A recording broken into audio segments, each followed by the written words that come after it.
አለይኩም ወራህመቱላሂ ወበረካቱሁ። ውድ የቲክታክ ቤተሰቦች ወንድሞቼ እንዴት ናችሁ? ሰላም ናችሁ? አለሁ አልሐምዱሊላህ። አሁን በዚህ ሰዓት የሚዘዋወረች ኡጋንዳ አሰሯ ገደለች ተብሎ ያው በእሷ ምክንያት ሰሞኑ እየተዘዋወረ ነበረ። አሁን የሀገሯ የኡጋንዳ መንግስት ነው መሰለኝ መጥቶ ያለው ችግር ፈቶ ወደ ሀገሯ ስትገባ አየን ማለት ነው።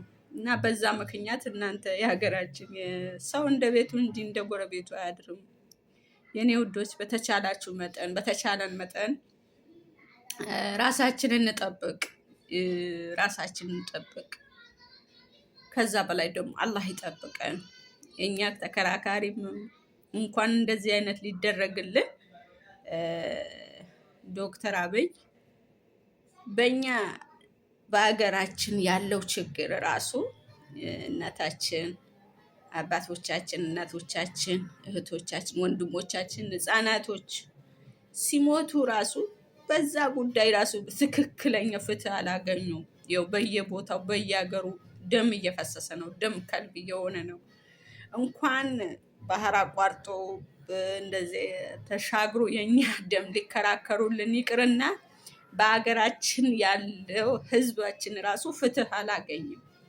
ያው አንድ ነገር ካያችሁ ያው መናገር ግድ ስለሚሆን ነው ማለት ነው። ብቻ ራሳችንን ጠብቅ። በተቻለን መጠን ደግሞ አላህ ይጠብቀን። በተቻለን መጠን ራሳችንን እንጠብቅ። እኛም አላህ ይጠብቀን፣ የሀገራችንም ሰው አላህ ይጠብቀውና አይዟችሁ፣ ይህንን አታስቡት ለማለት ነው። ያው ስንቶቹ ነው እየሞቱ በምን ምክንያት ነው ብሎ ሙሉ ምርመራ እኔ እንጃ ተደርጎለት በምን ምክንያት ነው እየሞተ ሬሳ ተጭኖ ሀገር ይገባል እንጂ ምክንያቱ ምንድን ነው ተብሎ ፍትህ የተገኘለት ነገር አለ? የለም። ሬሳችንም አገር መግባቱ ያው በአንዳንድ በሚዲያ ቀና ልብ ያላቸው በሚዲያ የሚንቀሳቀሱት እህት ወንድሞቻችን ምክንያት በእነሱ ምክንያት ነው ሀገራችን ሬሳችንም እንጃ ከሞትንም ሀገራችን የሚገባው ማለት ነው። እነሱ ካላገኙን ሀላስ ወድቀን ነው የምንቀረው። እና ራሳችሁ ጠብቁ፣ አትጨናነቁ፣ በቃ አታስቡ፣ ዱአ አድርጉ በተቻለ መጠን። የእኛ እንደዚህ አይነት ፍትህ የለንም። እንኳን እኛ የሀገራችንም ሰው እኛስ አንዴ በህይወታችን ቆርጠን ነው የወጣ ነው።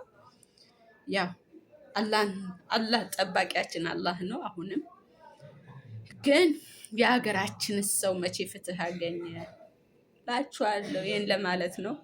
ፍትህ ሀገራችን ቀድሞ እስኪ ፍትህ እንትን ይበል፣ ፍትህ ይገኝላቸው የሀገራችን የእህት ወንድሞቻችን ደም እንዲሁ ደም ከልብ አይሁን። የኛውስ ያው አላህ ይጠብቃል።